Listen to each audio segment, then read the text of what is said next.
Hey, I'm Kev, welcome back to MotoGP 19. As last time out in the historical challenges, we made no mistakes.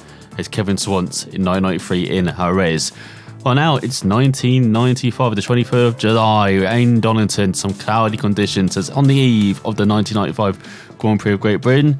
It's inflamed by words of Mick Doohan, who says he has no worthy opponents. The results of the first 8 500cc races that season, where he took 7 poles, 5 victories, a second place and 2 retirements, reassure him.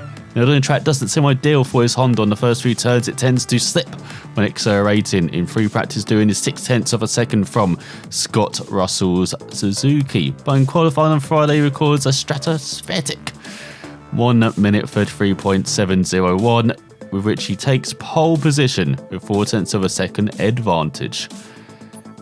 So all we got to do is beat that time. Do a 1:32.5 to get some stickers, and Mick Doohan for 9.95. So complete the lap in the shortest time possible. Don't fall, don't cause accidents, or don't cut. So we are on a 1995 Honda. Sounds a bit different, doesn't it? Let's see if it rides a bit differently too. The Suzuki we had the last time out. The Kevin Swanses. Terrain Rainey's bike as well from the first challenge. So 32.5 round Donington. Back in a MotoGP game for the first time since, I think it was 15, along with Laguna Seca. I think it was Estoril as well, which they tried to sell as DLC. With milestone as, it's not going to be this lap then. Definitely not going to be this lap. As we explore our own lines for the old hairpin. The corona curves. As we go into hill, or hill bend, I believe this is. And I forget the corners up here. I know there's a couple hairpins into that. And this corner's so tricky. Blind entrance. So you go uphill and you just fight in the rear. Talk about slipping when accelerated. You definitely do it through that corner. And then the fast chicane here.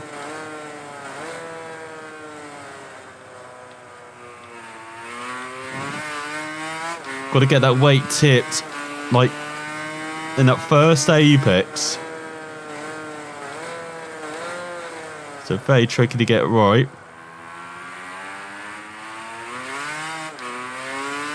Just like this whole that really, especially these last 2 hairpins where you really want to attack them, but can't really do that. That's a pretty close, 140.8. Just got 8.5 seconds to make up. There's a bit wide through Redgate. Onto the curve as well, then through the Craner curves. One of the best sights in all of British motorsport. So the bike go through there.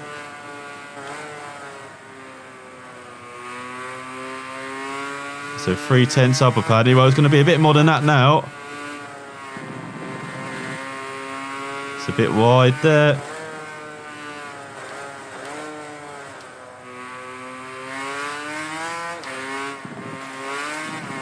So we're trying to get the power get on the grass again. We got on the power nice and hard. 3.3 up now apparently. Well, this is really going to take a long time, isn't it? So we might as well talk about Mick Doohan then. Saying having no worthy opponents in 1995. Well, don't know why he said that before the British Grand Prix, because in 95 he did actually have an opponent, his fellow Aussie, Dal Beatty. Unfortunately, he got injured in practice for, I think it was the Dutch Grand Prix.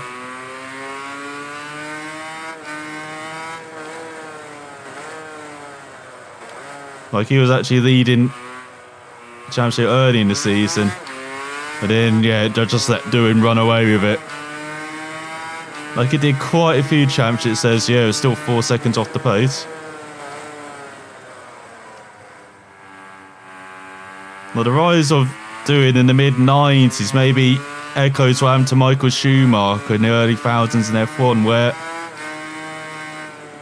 in Schumacher his rivals just disappeared or went to poorer teams. Say, Mick Doohan retired in 2001.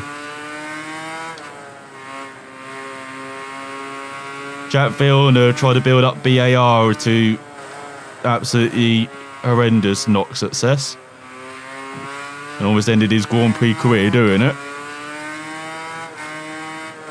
Definitely ended the top line Grand Prix career, did Villeneuve, by doing that. When he could have gone to a McLaren, a Renault, when it started up again in 2001.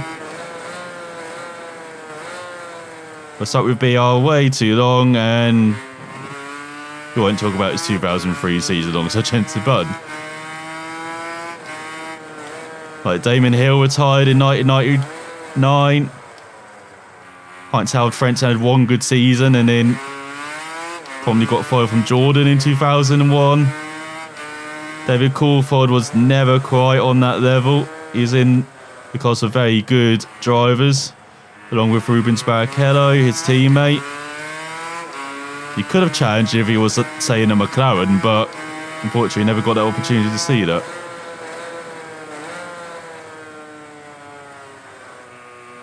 And then you had the likes of Alonso, Montoya, Raikkonen coming in the middle part of his domination and almost take his crown before finally doing it in 2005. In part thanks to the regs, like Ferrari weren't as good with the no stops. Mainly Bridgestone weren't as good as Michelin, no pit stops. And in doing that, kind of the same thing in the mid-90s. So you had guys like Eddie Lawson, a 4-time champion in the 80s, Wayne Garner, the champion 87, both disappear from the scene at the end of 1992. You had Freddie Spencer, Fast Freddie, the champion in 85.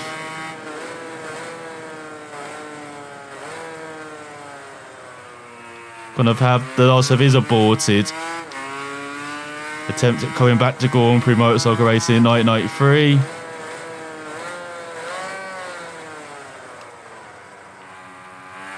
It's the same year, of course, when Rain Rayleigh had his horrendous accident which left him paralysed in practice for the Italian Grand Prix. And then Kevin Swans, the champion of 93. He retired at the beginning of 95. And so Mick Doohan, who almost won the championship in 92 before a massive accident in Assen, as we've got his sticker but we don't have the gold. We still got 2.5 seconds to make up. Like Doohan was leading by a country mile at around the midway point of that 92 championship, ahead of Rain Rainey. For that crash which permanently injured his right leg. Like he had to, like you normally use your right foot for the rear brake, where you had to change it to a thumb kind of button. Instead on his left thumb, kind of use that for the rear brake. And our riders have all different kinds of configurations. Like some have an extra rear brake, like for the thumb. I think it was it Pramac? Well, Scott Redding was showing that, I think. One of the Pramac videos they did explaining the bike. Like he had one for the foot and one for his thumb. Just a little bit extra, you know? Wherever he needed it for qualifying. Like mainly. Maybe trying to overtake someone during the race. So you have an electronic thumb brake as long with the foot brake. And of course the levers as well.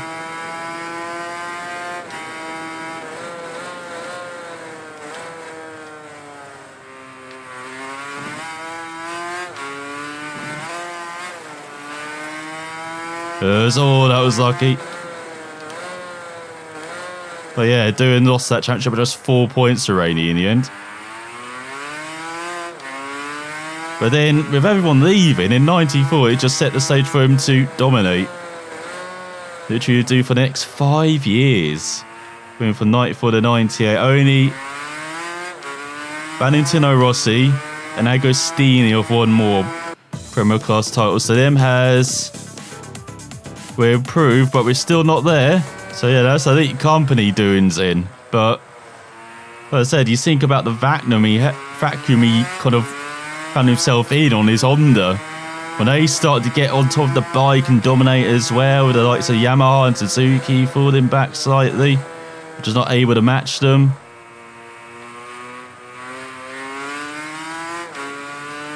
But he did have some very good riders in that time. He had Alex Barros as a teammate at one time.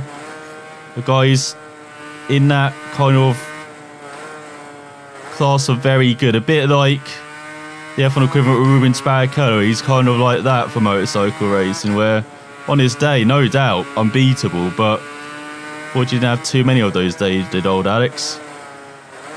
No, I did love him when I got into MotoGP. I definitely become one of my favourite riders. Same for Carlos Checo as well, who's never quite, again, just class of very good. And then they two in kind of that dominant spell for doing, you had a bit like Michael Schumacher had, these young guns come through like Max Biaggi, Seta Gibernau, Lars Capirossi. Actually, no, Capirossi might have been after. Like Kenny Roberts Jr. Like all these young guns who are set to not dominate, because a certain Donington and Rossi came around, but be right up there in the next couple of years in Grand Prix motorcycle racing. But against doing as well, you had Alex Creville, who again was an ex-teammate of Doohan's, and when Doohan went down, they set the table for him to win the championship in 1999. Well, he unfortunately never quite hit those forms. Again, injuries piled up for him. And Doohan had to retire in 99 because of a practice crash for the Spanish Grand Prix. This was an era where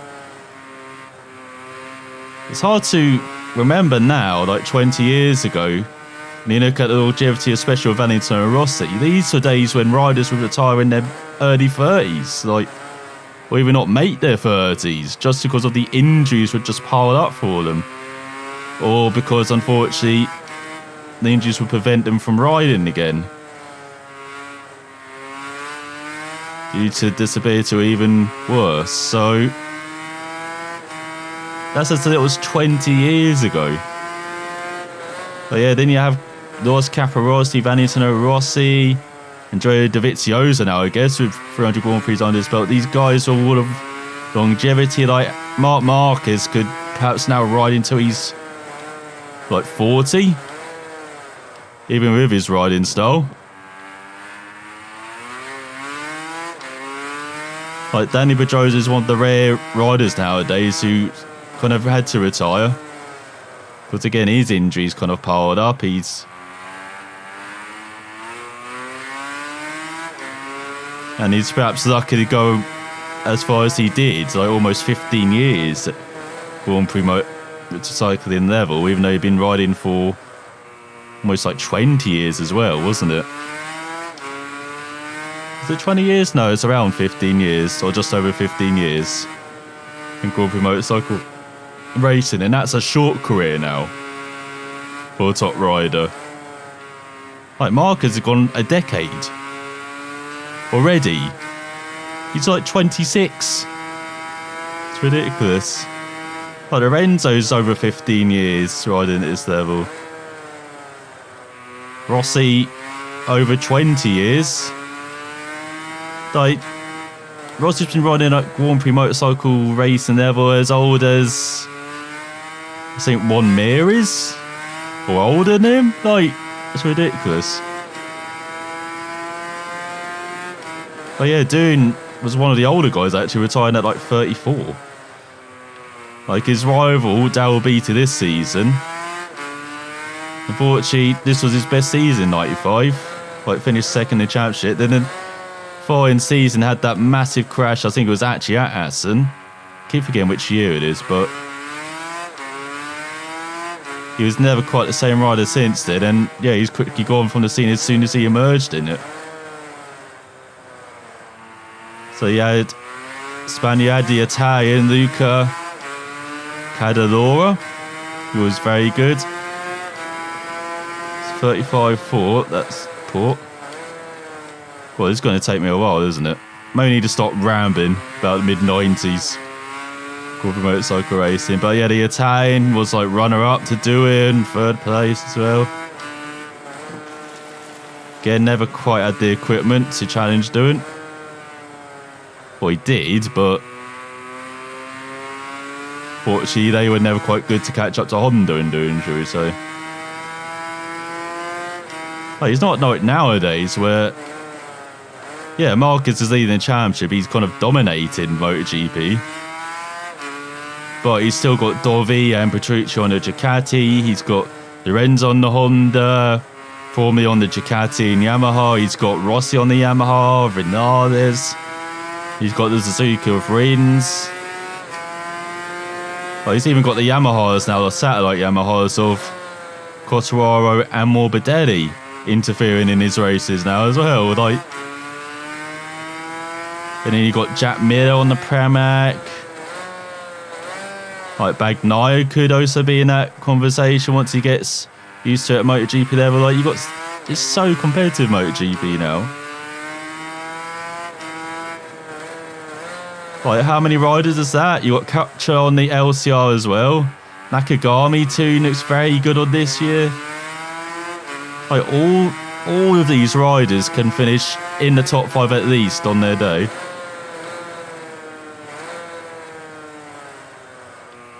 And at least 6 or 7 of them can challenge for victory and have won at MotoGP level.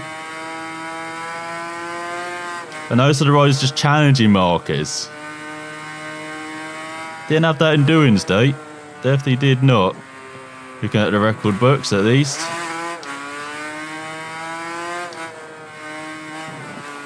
Like, even in the golden era of the 80s and early 90s, it was still just a handful of guys at the top. And a couple of constructors. Now it's 3 or 4 constructors and, as I said, 6, 7, even 8 riders who can win. But it's all about being consistent in the championship, and Honda and Marcos are an unbeatable duo, unfortunately, for everyone. As good as Dovi is, and Ducati have perhaps been the best. Factory, as much as I love Dovi, if you had, say, a Lorenzo on that bike, like made for him, might have been able to nick a championship for Marquez. I think peak Lorenzo does outdo peak Dovi, maybe.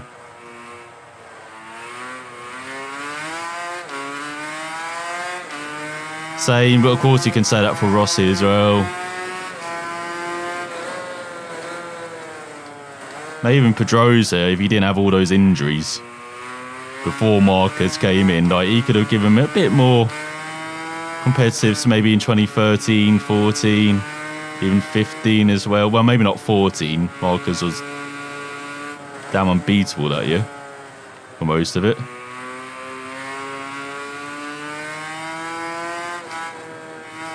Yeah, I think it was 15, was it? Or 16, where they had like 5 riders in the championship hunt at the halfway markers. No, that was a good lap. Can't get that section right. That's probably losing at least a second.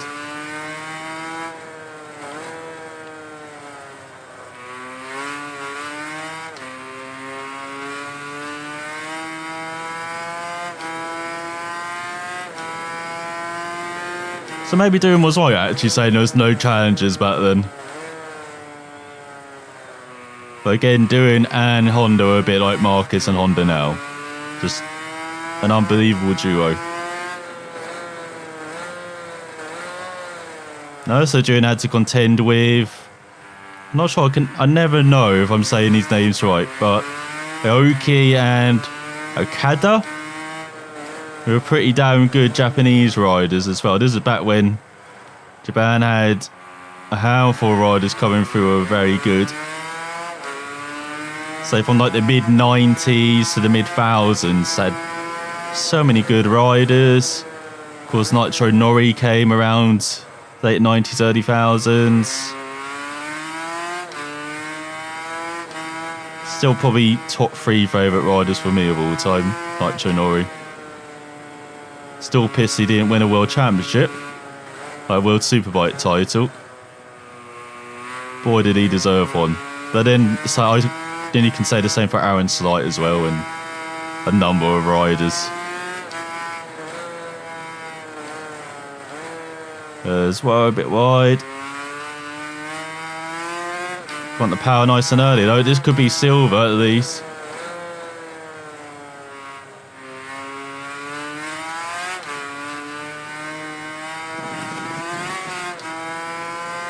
So using all the track and the curb.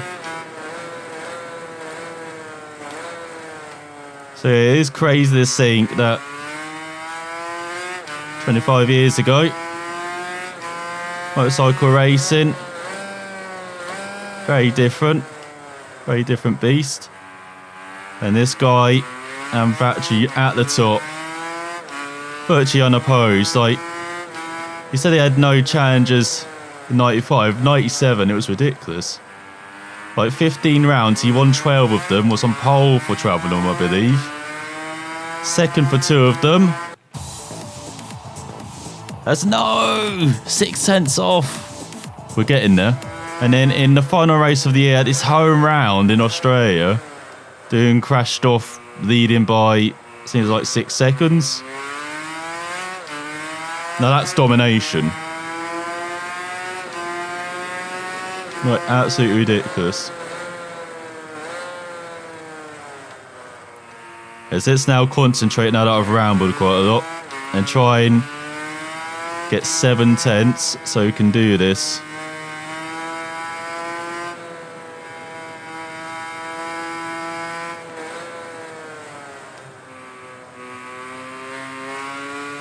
So that's not bad for Craners. Maybe a bit cautious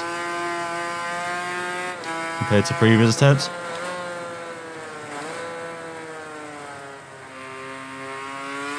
It's nicely in. Again, don't really want to be touching the curves around it. You can see you're just chucking the bike at a blind apex there. You just got to have faith that you got it right, really.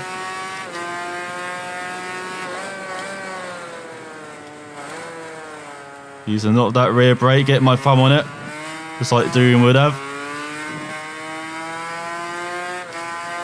And yeah, as I said, crazy to see that Doohan dominated as well after that 92 crash, which, as I said, really did damage his right leg. But still, as I said, permanent damage to his right leg. And one time they thought they were going to amputate it.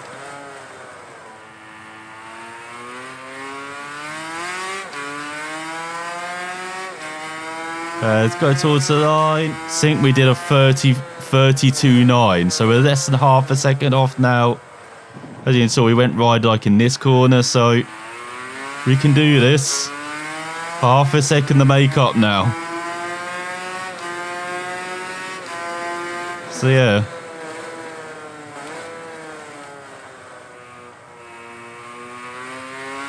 Mick Doohan unfortunately coming just before my time. Like, I started watching when BBC got the rights in 2003.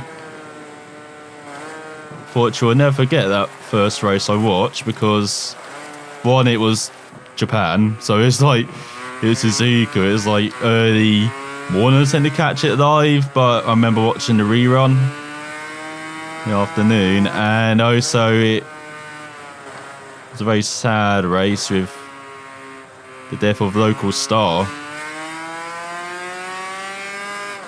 Giorgio Kato, who's a 250cc champion, tipped as a star of the future in MotoGP, and never got the chance to fulfill that promise, and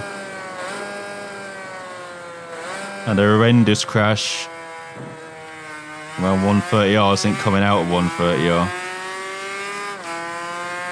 And MotoGP's never gone back to Suzuka since then. We don't need to engine brake as much on a 500cc bike, but yeah, the worst possible start to a season.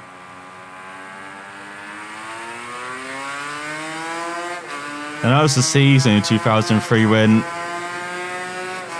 Rossi won on his Honda. We had the shock news that he was going to Yamaha for the following season, promptly won his debut in South Africa and won the title then. And it's crazy looking at, say, the reaction to Lorenzo kind of swapping manufacturers all the time now. It's very similar to Rossi. I mean, everyone thought, oh, he's been on a Honda.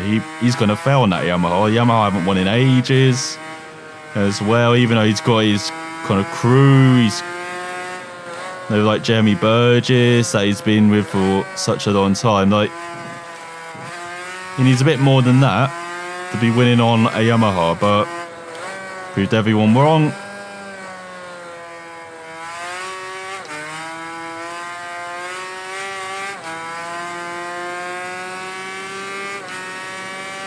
And yeah, one in 2004, one in 2005. And of course in 2006, that's... Looking back, that is such a crazy and strange season. Particularly for Rossi. Like, he had so many things go wrong for him. But it takes nothing away from the late, great Nicky Hayden and Honda managing to win that title. Especially when you had Hayden's teammate Pedrosa almost wreck his title chances in as soon as Estoril when he took him out. With like 2 or 3 races to go. If Hayden didn't win the title, we'd never forgotten. Never would have forgiven Pedrosa. Lucky Danny stayed in the good books. That was my favourite rider as well at MotoGP level, admittedly, because I enjoyed watching him in the lower classes like 250s and 125s. And man, the level of fanfare he had coming up to MotoGP was unbelievable. Right, this is the next star that's going to take down Rossi.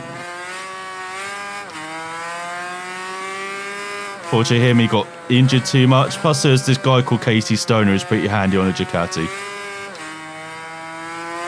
And then Jorge Lorenzo was pretty handy on a Yamaha as well.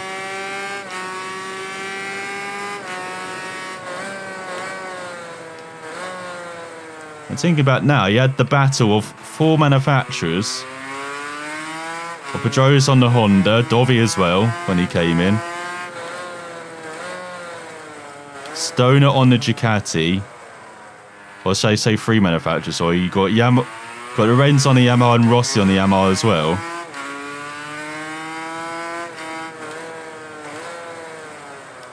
And those are the 3 at the beginning of this decade fighting for the championship.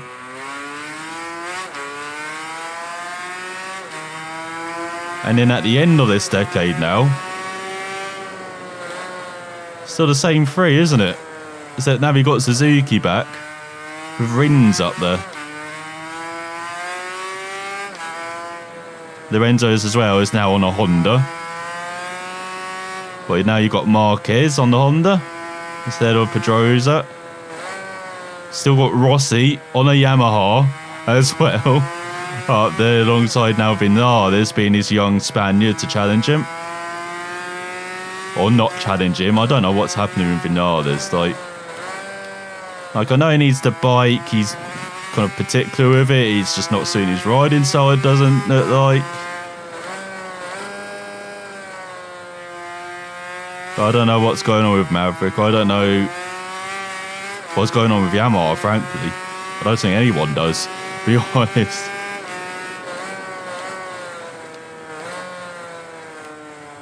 When your satellite team that's just newly formed is much better than your factory team, you have to have questions about what's going on in the factory team. Well, I say much better, but the factory team has got a pole, hasn't it? Maybe got a couple podiums. And the satellite team's got a pole. Should have got a podium with Quartararo in a res. I have no idea what's happened to you, Yamaha. I have no idea how to get this time as well with 2 seconds off there.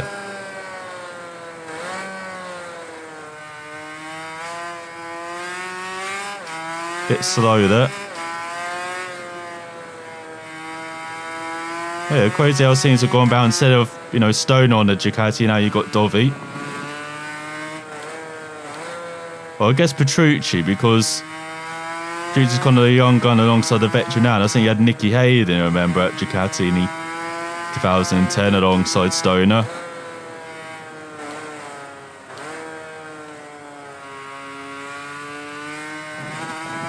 And I think now I don't say we really appreciate how good a rider Hayden was.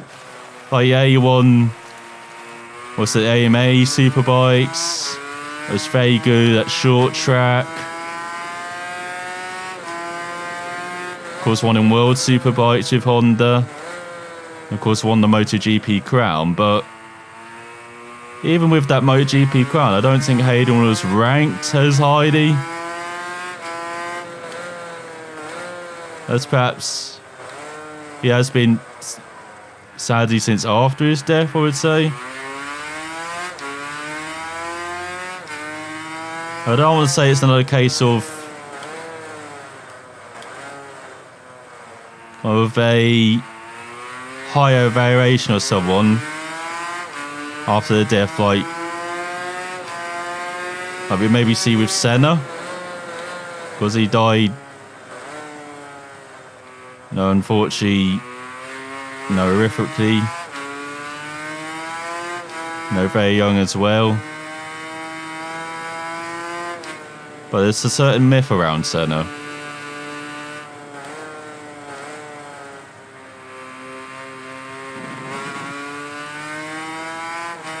There's a myth around, say, Stefan Beloff as well, who was highly rated until his untimely death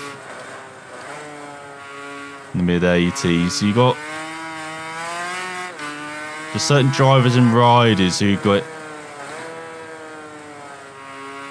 a bit more rated than they were when they were living, but I think with Nicky Hayden, he was just underappreciated when he was living. Oh, the work he did for Ducati,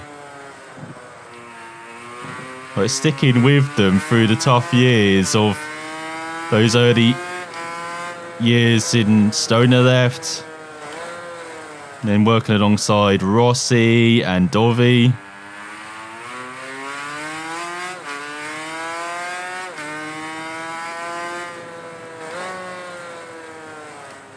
And be setting the groundwork for Dovi to build up, or help build up Ducati as well. Like,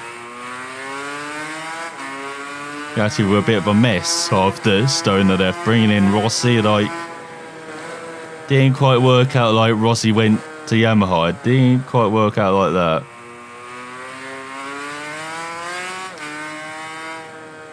I guess it was no surprise Rossi left as soon as he came to Ducati.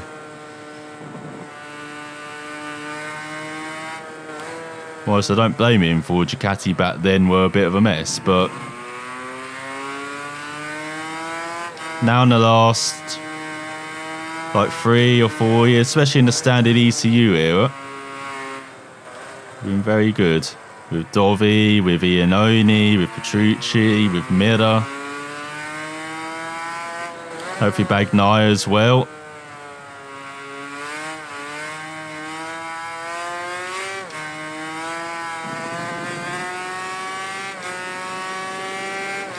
But yeah, Hayden was very good on that Ducati.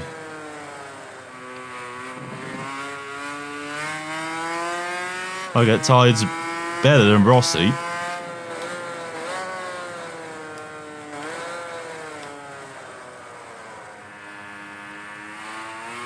And I think he proved how great he was when he hopped over the World Superbikes and won a race. Like,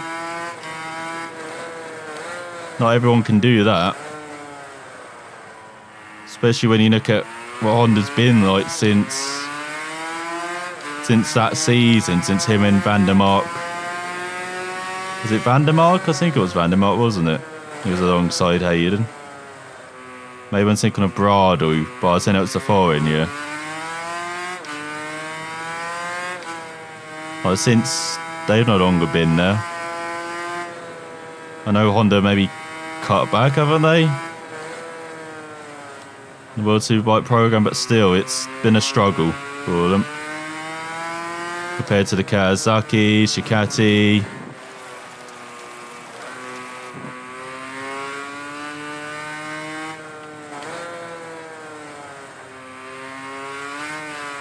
Well, I'd say BMW has been a bit of a struggle for BMW. Even MV Agusta were doing better with the on camera. We've got Yamaha as well doing pretty well now with those and Van der Mark.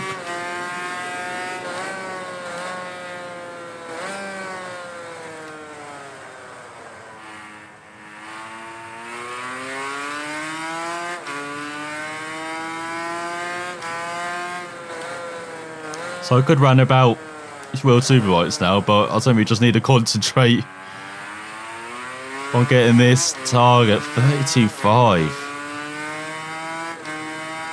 I'll probably be struggling at the ones at the end, not the third one in. I think it's just because this bike, it feels more free.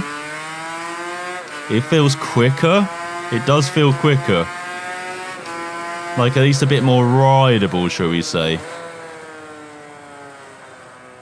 And that's once a rainy machine, so you just have to push it a bit more, but I'm a bit scared of pushing it a bit more because again it is still a 500cc bike.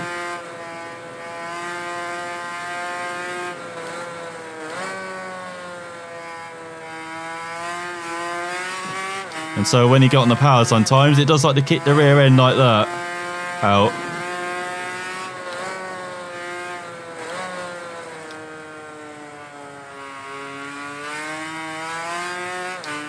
Well, we are getting there on this lap. Until then, no. I was right there. Like 2 seconds quicker, that's high 32 at least.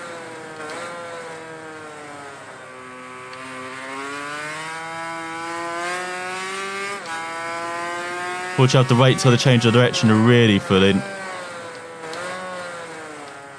Get the power on there. Get hard on the power. So there you go then.